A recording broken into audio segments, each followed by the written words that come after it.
Bapa kami yang di surga, terima kasih dan bersyukur kami boleh bersama-sama mengingatkan kembali kasih-Mu yang Engkau nyatakan kepada kami. Di mana anak Allah datang ke dunia ini, pribadi kedua dari Allah menyatakan kepada kami bagaimana Allah mengasihi kami. Tolong kami Tuhan untuk semakin mengerti akan kasih-Mu, sehingga kami boleh mengetahui bagaimana caranya menjalani hidup yang Engkau berikan sesuai dengan kehendak-Mu.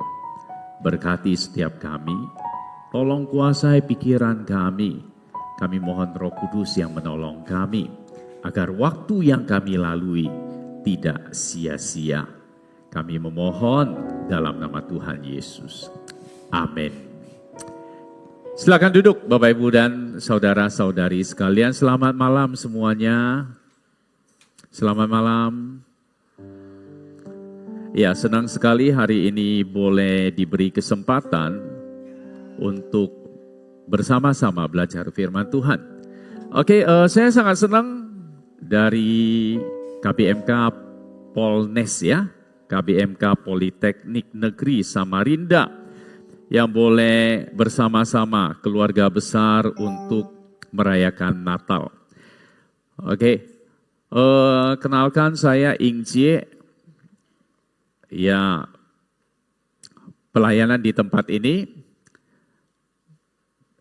sekitar ya 20 tahun lah ya, kira-kira pelayanan di tempat ini 20 tahun dan sekarang dipercayakan untuk boleh melayani bersama rekan-rekan. Ya, kami mempunyai beberapa rekan di tempat ini dan hari ini malam ini saya dipercayakan untuk menguraikan firman Tuhan.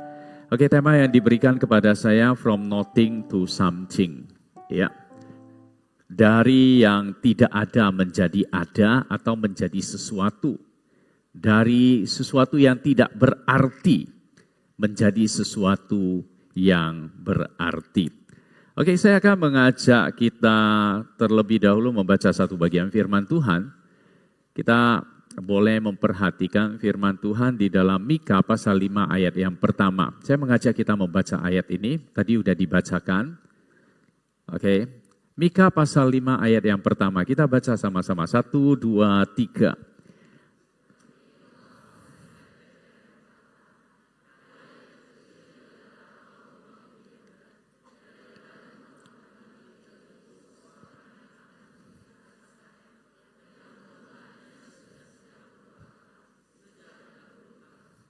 Oke, saya akan bacakan untuk kita semua.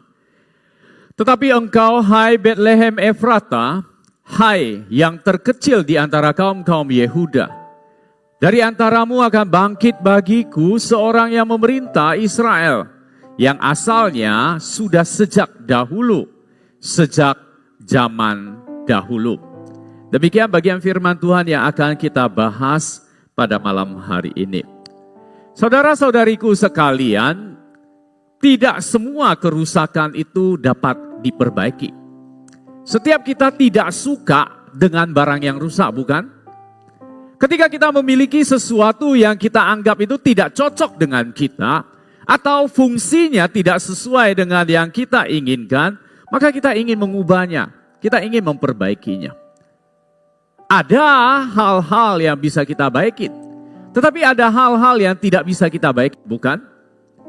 Dan ketika hal yang tidak bisa kita baikin atau benda yang tidak bisa kita perbaiki, tidak bisa kita koreksi, tidak bisa kita renovasi, maka satu-satunya cara adalah kita akan menghancurkannya, kita akan membuangnya, membeli yang baru. Tetapi di dalam sebuah bangunan misalnya, maka kita akan meruntuhkannya dan kita akan bangun kembali menjadi sebuah bangunan yang baru. Mengapa? Karena sulit sekali untuk memperbaikinya. Ketika kita membaca kitab Mika, maka kitab Mika ini merupakan firman Tuhan yang datang kepada Mika, yang mengatakan kepada Mika tentang kondisi dan situasi yang dihadapi oleh bangsa Yehuda, orang Israel pada zaman itu. Mika itu melayani pada sekitar abad 8 sebelum Masehi. Pada zaman Yotam, Raja Ahaz, Raja Hizkia. Pada saat itu ketika Nabi itu melayani, maka Nabi itu tidak punya harapan melihat bangsa itu. Kondisi pada zaman itu bangsa tersebut merupakan bangsa yang mengalami kemerosotan moral. Mereka hidup tidak sesuai dengan apa yang Tuhan inginkan. Hidup di dalam percabulan. Mereka hidup menyembah Tuhan tapi menyembah yang lainnya. Ketika mereka dikatakan untuk tetap setia kepada Tuhan, mereka juga melakukan penyembahan yang lain. Ketika Tuhan meminta mereka memberikan persembahan, tapi mereka menggantinya dengan persembahan yang tidak baik. Selain itu juga ada kompromi-kompromi religius. Para imam-imam zaman itu memanfaatkan jabatannya untuk memperjualbelikan hal-hal yang tidak sepantasnya. Orang kaya, orang yang mempunyai uang, itu mereka mengeluh-ngeluh, membangga-banggakan. Tetapi janda-janda dan anak-anak yatim, mereka telantarkan. Demikian juga kalau kita melihat di sana, ada penindasan dan ketidakadilan. Mereka menghabisi orang-orang yang dikira menjadi lawan, yang mengganggu akan posisi mereka. Kehidupan orang-orang Israel pada zaman itu mengalami kemunduran. Dan Allah tidak menginginkan hal itu. Karena itu Mika datang. Pada saat Mika bersabda kepada orang Israel, mereka juga sedang menghadapi yang namanya ancaman pembuangan. Bangsa Asyur sudah menyerang mereka, mencoba menguasai mereka. Israel Utara sudah ditawan, dibawa. Tinggal Israel Selatan, yaitu kaum Yehuda. Karena itu Mika mengatakan kepada mereka, kalian harus bertobat. Kalian harus berubah. Setialah kepada Tuhan. Kalau tidak, Tuhan akan menjatuhkan hukuman kepada kalian. Hukuman seperti apa? Hukuman yaitu kalian akan dibuang. Dengan kata lain, kalian tidak diperbaiki. Tetapi kalian semua dibuang dan tempat itu menjadi tempat pembuangan yang akan ditinggalkan. Namun pada saat itu, ketika Mika mengatakan hal itu, orang-orang Israel masih tidak mau mendengarkannya. Mereka bahkan mengatakan, Mika, engkau bukan nabi yang sebenarnya. Mengapa? Karena ada nabi palsu yang mengatakan, yang menawarkan bahwa mereka akan lepas daripada pembuangan itu. Mereka diiming-imingkan bahwa mereka akan mengalami kemenangan. Mengapa? Karena Tuhan masih tetap bersama-sama dengan mereka. Lalu di dalam keadaan ini Mika terus menyatakan, Tuhan katakan engkau harus bertobat terlebih dahulu. Setelah itu baru Tuhan akan memberikan engkau pemulihan. Engkau harus menjalani yang disebut dengan pembuangan terlebih dahulu. Dan Tuhan akan memberikan pemulihan ketika engkau bertobat. Pemulihan yang seperti apa? Itulah yang dikatakan Mika di dalam pasal 5 ayat yang pertama. Bahwa akan timbul pengharapan di kota Bethlehem. Pengharapan yang seperti apa? Maka di dalam Mika pasal 5 ayat yang kedua dikatakan demikian. Sebab itu ia akan membiarkan mereka sampai waktu perempuan yang akan melahirkan, telah melahirkan. Lalu selebihnya dari saudara-saudaranya akan kembali kepada Israel. Maka ia akan bertindak dan akan menggembalakan mereka dalam kekuatan Tuhan dan kemegahan nama Tuhan Allah. Mereka akan tinggal tetap sebab sekarang ia menjadi besar sampai ke ujung bumi. Dan dia menjadi damai sejahtera apabila Asyur masuk ke negeri kita, dan apabila ia menginjak tanah kita, maka kita akan membangkitkan melawan dia 7 gembala, bahkan 8 pemimpin manusia. Itu yang dikatakan. Nantinya akan ada pembebasan. Seperti umumnya nubuat dalam perjanjian lama. Tidak dikatakan kapan pembebasan itu, bukan? Tidak ada waktunya. Dikatakan kemudian saudara-saudaramu akan kembali. Mika tidak mengatakan kapan mereka akan kembali. Tetapi yang pasti adalah Mesias itu akan lahir dan dia akan memberikan kebebasan. Mesias datang dan akan membawa pengharapan. Mereka akan mengalami kesulitan-kesulitan, tetapi Mesias datang dan membawa kepada mereka pembebasan. Mesias itu datang, bagaimana cara Mesias itu datang? Dikatakan, tetapi engkau, hai Bethlehem Efrata, hai yang paling kecil di antara kaum-kaum Yehuda, dari antaramu akan bangkit bagiku seorang yang memerintah Israel, yang asalnya sudah sejak dahulu, sejak zaman dahulu kala. Itu nubuat tentang kelahiran dari Mesias. Mesias yang datang, dia datang dengan membawa sebuah keajaiban, keselamatan, dan kebesaran juru selamat kita. Kalau kita katakan, kita mengharapkan orang-orang besar, kira-kira di mana tempat kita mengharapkannya? Kalau kita menginginkan bantuan, kepada siapa kita minta bantuan? Apakah kepada orang-orang kecil? Kepada pemulung tadi? Akhirnya dia terkenal. Pada saat dia jadi pemulung, kita gak akan meminta bantuan dari dia. Mengapa? Toh dia gak bisa apa-apa. Tapi ketika kita mau minta bantuan kepadanya adalah pada saat dia udah terkenal. Begitu bukan? Demikian juga ketika kita mengharapkan bantuan. Kedatangan Mesias, kita ingin dia ada, dia muncul di mana? Seorang raja akan lahir di sebuah istana.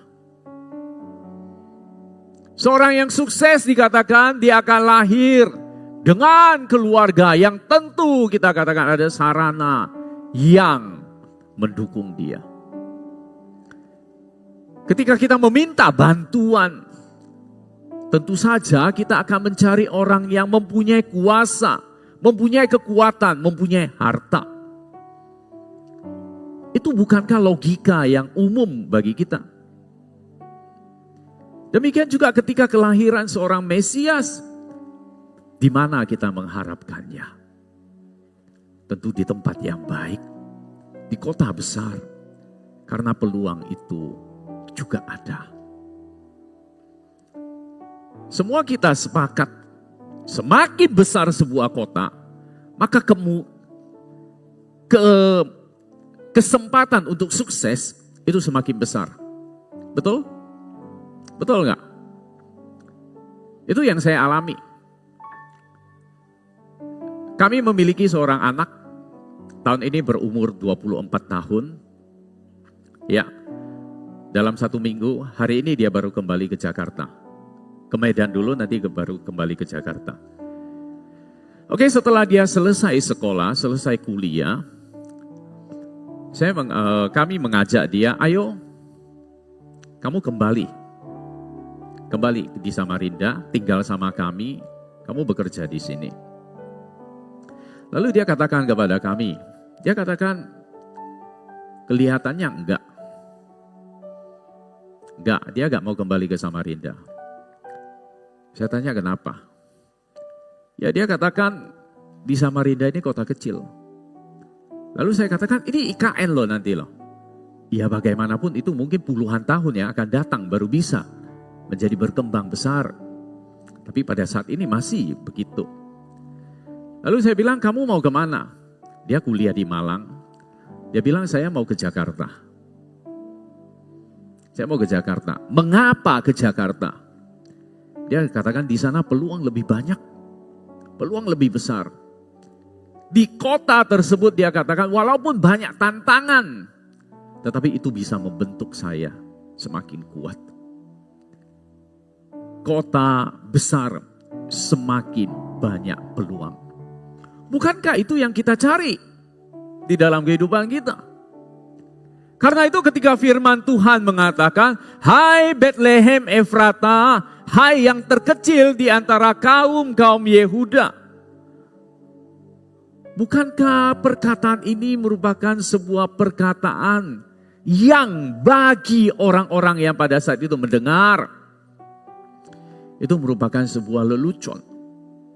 Sebuah kota yang kecil, bagaimana diharapkan akan ada sebuah peristiwa yang besar.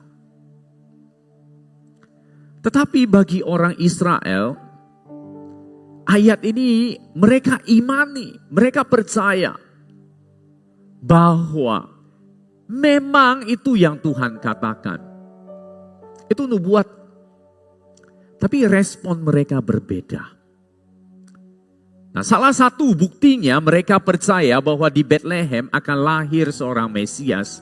Itu kita coba melihat cerita tentang kelahiran Tuhan Yesus pada Matius pasal 2 ayat pertama sampai ke-6. Yuk saya mengajak kita membacanya bergantian. Saya satu ayat, saudara-saudara ayat berikutnya.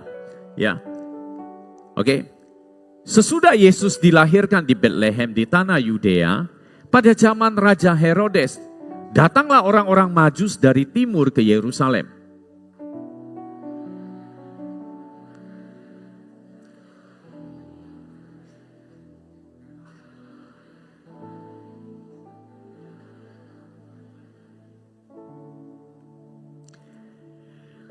Ketika Raja Herodes mendengar hal itu, terkejutlah ia beserta seluruh Yerusalem.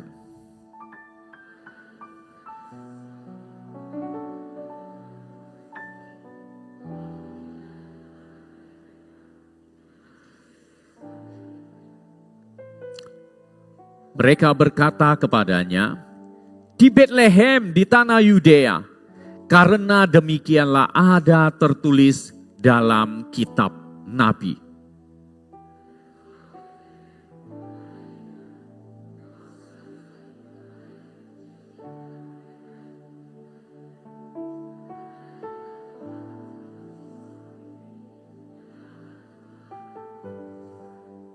Oke. Ketika orang Majus mencari Mesias yang lahir, mereka mencari di mana? Tentu di istana. Siapa yang mereka cari? Herodes. Oke? Itu masuk akal.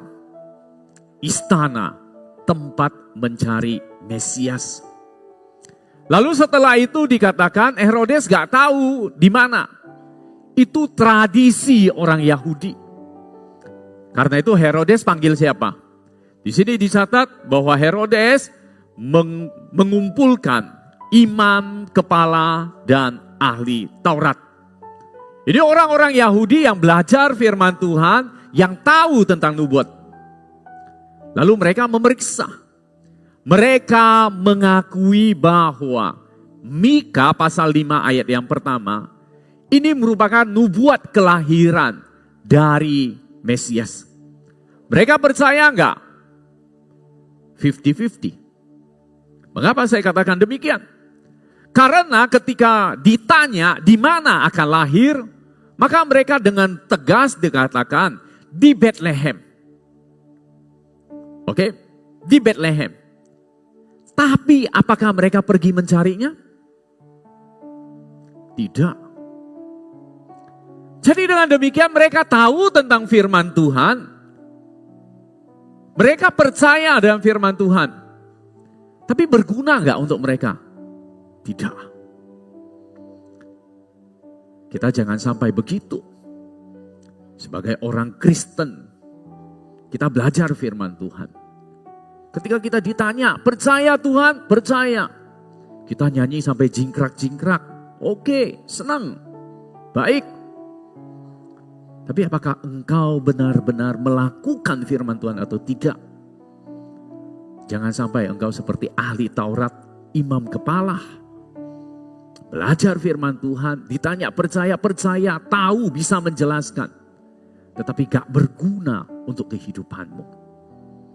Itulah ahli Taurat dan imam kepala.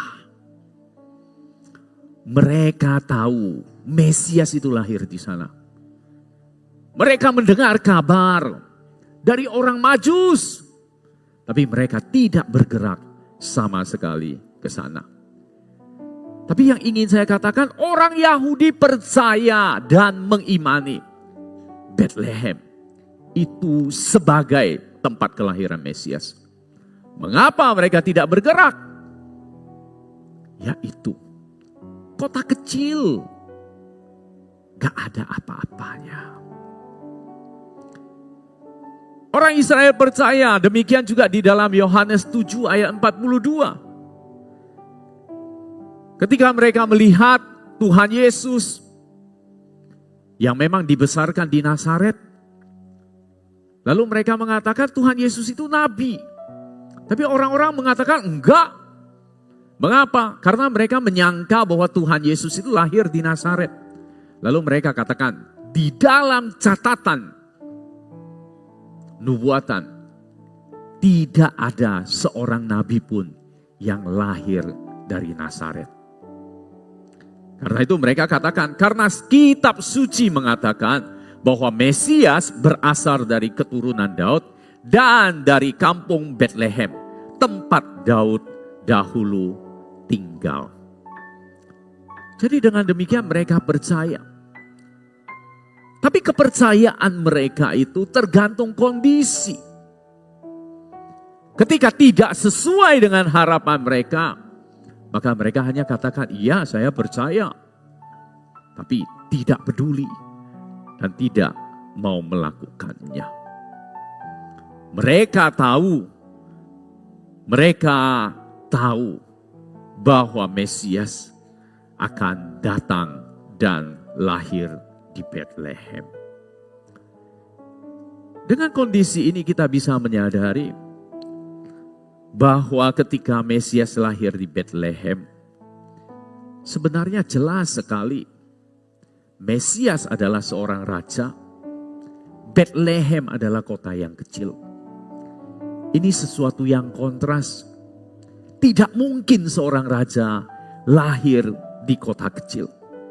Tetapi itulah yang Tuhan nyatakan kepada kita. Itulah yang Tuhan katakan kepada kita. Itulah prinsip Tuhan.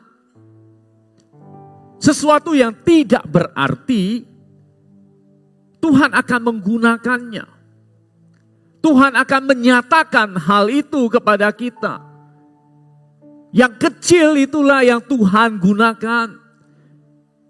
Seperti yang dikatakan, bukan? Tuhan melihat hati.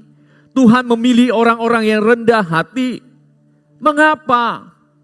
Karena Tuhan tidak menyukai yang disebut dengan kesombongan. Tuhan tidak menyukai bahwa orang-orang itu bermegah dengan apa yang dia miliki. Dengan kemegahan, dengan kebaikan. Tetapi Tuhan ingin kita menyadari bahwa Tuhan menggunakan kita.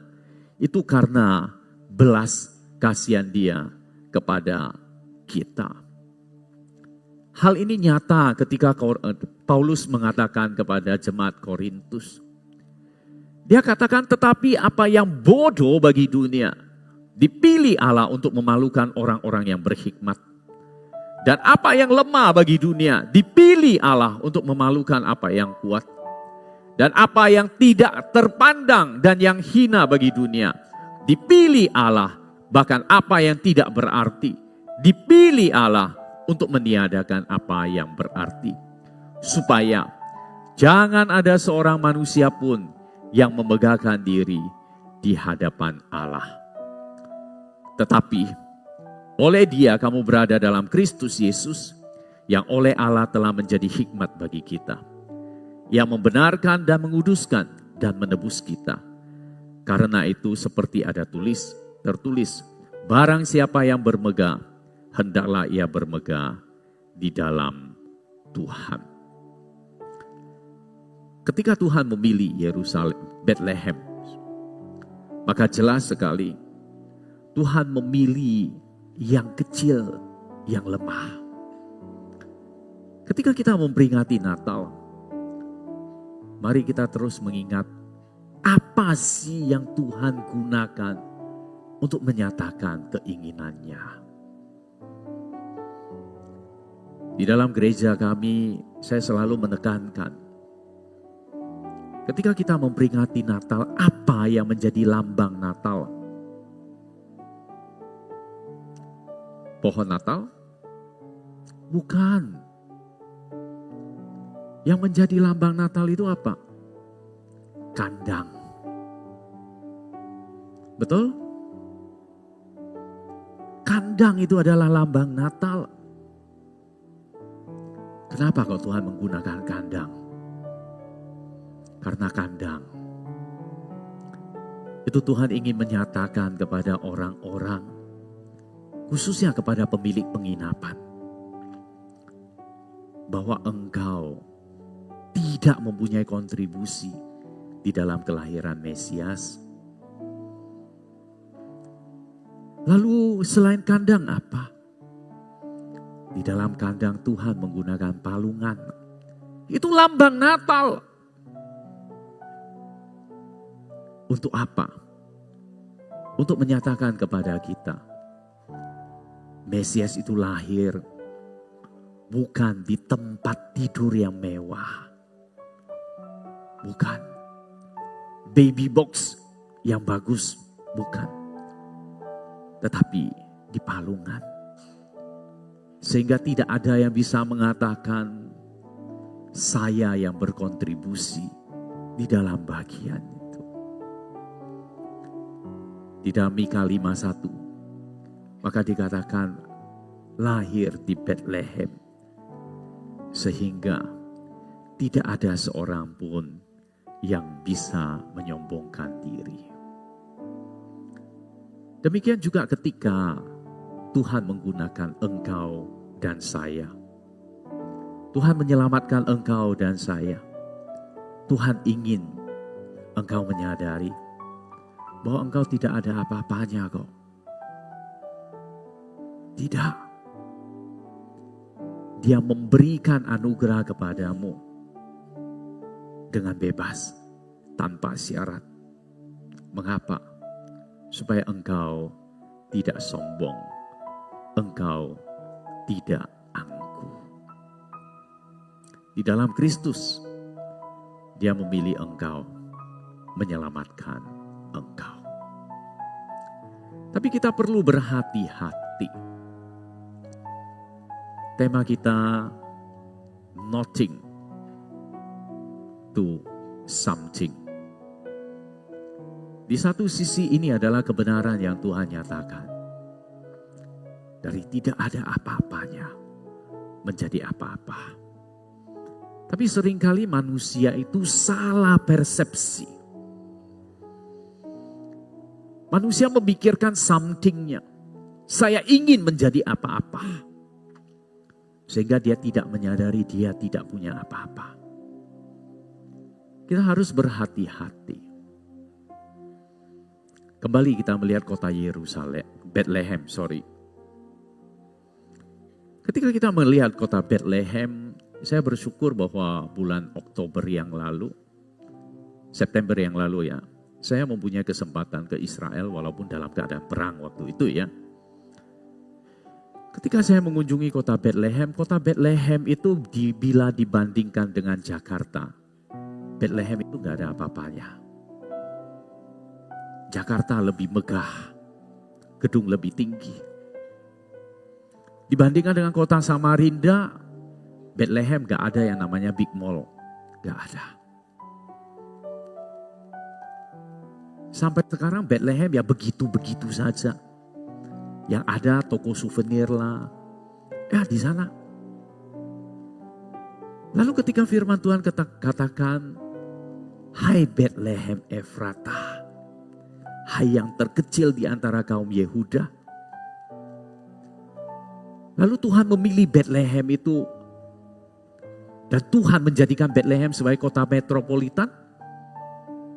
Tidak. Bethlehem ya tetap begitu saja. Tetapi yang ada adalah Tuhan menggunakannya. Menggunakan Bethlehem di mana Kristus lahir di dalam dia. Demikian juga dengan engkau. Jangan engkau mengatakan bahwa saya ketika dari nothing menjadi something. Lalu kalau saya di dalam Tuhan maka saya akan menjadi sukses. Orang besar, terkenal. Lalu kita katakan kesuksesan kita dengan apa? Kedudukan, jabatan, harta. Maka engkau akan jatuh. Karena itu bukan yang Tuhan inginkan. Yang Tuhan inginkan adalah engkau memiliki kerendahan hati. Tuhan katakan engkau adalah pelayan dia, hamba dia. Seorang hamba, seorang pelayan. Hanya memikirkan apa yang Tuhan inginkan. Bukan memikirkan akan kebutuhan dan keinginannya sendiri. Karena itu ketika engkau ingin dari nothing menjadi something. Engkau bukan memikirkan something-nya, enggak. Engkau memikirkan apa yang Tuhan ingin engkau lakukan di dalam hidupmu. Tuhan menyelamatkan engkau. Tuhan memberi engkau karunia. Engkau bisa studi. Engkau sebagai pelajar mahasiswa. Mungkin engkau punya karir. Bagaimana engkau melakukannya, menjalani karirmu. Apakah engkau tahu apa yang Tuhan ingin engkau kerjakan? Tuhan ingin engkau menjadi saksinya. Memuliakan dia. Bukan fokus kepada kekayaan. Bukan fokus kepada jabatan. Bukan fokus kepada kedudukan. Tetapi ketika engkau melakukan panggilanmu dengan baik. Dengan bertanggung jawab. Apakah engkau mendapatkan jabatan, kedudukan, harta, itu urusan belakang. Tetapi yang penting, engkau melakukan tugasmu. Karena itulah yang membuat engkau menjadi something. Kembali ingat, bukan sesuatu yang ingin engkau dapatkan. Tetapi engkau melakukan bagianmu. Dan biarlah Tuhan yang memberikannya. Apakah engkau tahu bahwa dia menyelamatkanmu? Memilih engkau. Apakah engkau tahu engkau berharga bagi dia? Karena itu, carilah apa yang Tuhan ingin engkau kerjakan. Bukan mencari apa yang engkau inginkan. Nothing to something. Mari kita berdoa. Tuhan, engkau yang menolong kami.